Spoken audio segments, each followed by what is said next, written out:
Indian students at Oxford University organized a protest outside the Oxford Union to express their disapproval of a recent debate on Kashmir.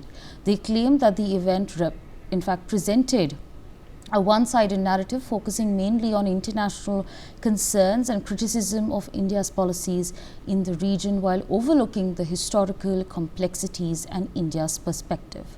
Protesters gathered with placards reading slogans such as Kashmir is India and Say No to Bias, calling on the Oxford Union to ensure balanced discussions that incorporate the voices of Indian nationals and Kashmiris who support integration with India. They argued that the debate reinforced negative stereotypes and neglected India's efforts in Kashmir, especially in areas of infrastructure, healthcare and economical development. This comes after Oxford Union, the debating society of Oxford University, hosted an event titled "This House Believes in the Independent State of Kashmir." The debate has seen widespread outrage from Indians both here and in the UK for the bizarre topic picked by the Oxford Union. Moreover, the panelists are Pakistan proxy Muzammil Ayub Thakur Zafar Khan, who belong to jailed terrorist Yasin Malik's JKLF. So, well, the question that arises is, why has Oxford now chosen to needle India on Kashmir, which recently witnessed historic turnout during the elections? And if Oxford wants to discuss independent Kashmir, why shouldn't we here discuss independent Northern Ireland or independent Scotland? Ria on the telecast with me. Ria, take our viewers through the details that are coming in from these protests that are now taking place in the UK. As we are seeing that after this Oxford debate, the students have protested over this debate that is taking place, so that they want an independent Kashmir, and the panelists are the ones that are raising huge issue over this. And we are seeing that Indian students, they gathered outside and they disapproved a recent debate on Kashmir, and this was after they claimed that a one-sided narrative focusing mainly on international concerns and this criticism of India's policies in the region while overlooking the historical complexities and India's perspective. And they also, as we are seeing on our screens, that protesters gathered with placards that read slogans such as Kashmir is India, and they said no to bias, and they called on the Oxford Union that in a balanced discussion should be incorporated to the voices of Indian nationals. And we've also seen that the panelists have moreover the panelists are the Pakistan proxy Muzammil Ayub Thakur Zafar Khan, and he belongs to jail terrorist Yasin Malik's JKLF, and so this is the latest that we are seeing, and students continue to protest over the Oxford debate. Absolutely. Ria, thank you so much for joining us on the broadcast and sharing all of that with us. Meanwhile, joining us at this point of time is Ambassador Suresh Goel, former diplomat. So thank you so much for taking out time and speaking to us on NewsX. This is absolutely bizarre.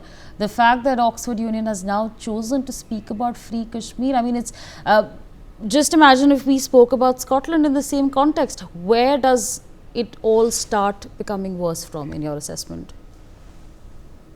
I'm afraid I have a different view on this thing, and this is my personal view, but let me put it this way. Coming from a democratic society where I live in, I must say that I would not prohibit, or I would not try to restrict any kind of a debate on any of the issue in any society. And therefore, your question about whether Oxford Union would conduct a debate on Scotland as they're doing on Kashmir is valid or not. I think it is a valid question, and they should also be able to debate on Scotland. In fact, I believe that they have done such a debate before, if not last year or the year before last, but earlier, even a decade ago, there were debates on Scotland by the Oxford Union, and they were very, very active and very energetic debates, really. So that is one point. But I can understand the anger and I can understand the emotions of the students from India in Oxford, where such a debate takes place.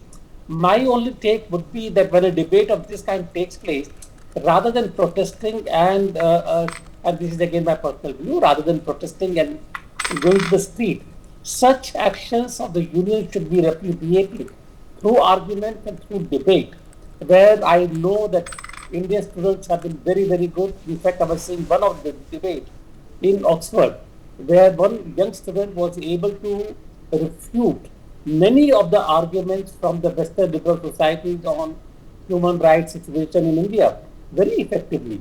And that really carried the whole debate. So I would say that yes, debate should be permitted within civilized and sensible limits. Right, absolutely. I just want to understand one more thing from you. You know, you said that this debate was perhaps a valid question was being raised, but you know, what merit would such a discussion hold, especially with the kind of panelists that were chosen and their affiliation? Look, okay, let me put it this way again. We have answered to those debates in many organizations internationally. We face these questions day in and day out, as a diplomat also. And we prefer to answer those arguments with facts and figures. So it happens. We cannot just shy away from a discussion or a debate on any of the issues, how much ever we don't like it. So purpose is different thing. Maybe it doesn't serve any purpose. But if somebody chooses to really debate your actions and your decisions, you should be prepared to defend it. And that is where I am, yes. All right, so absolutely. With that, I'd like to thank you for joining us on the broadcast and sharing your perspectives with us. For more such videos, subscribe to the NewsX YouTube channel, hit the bell icon.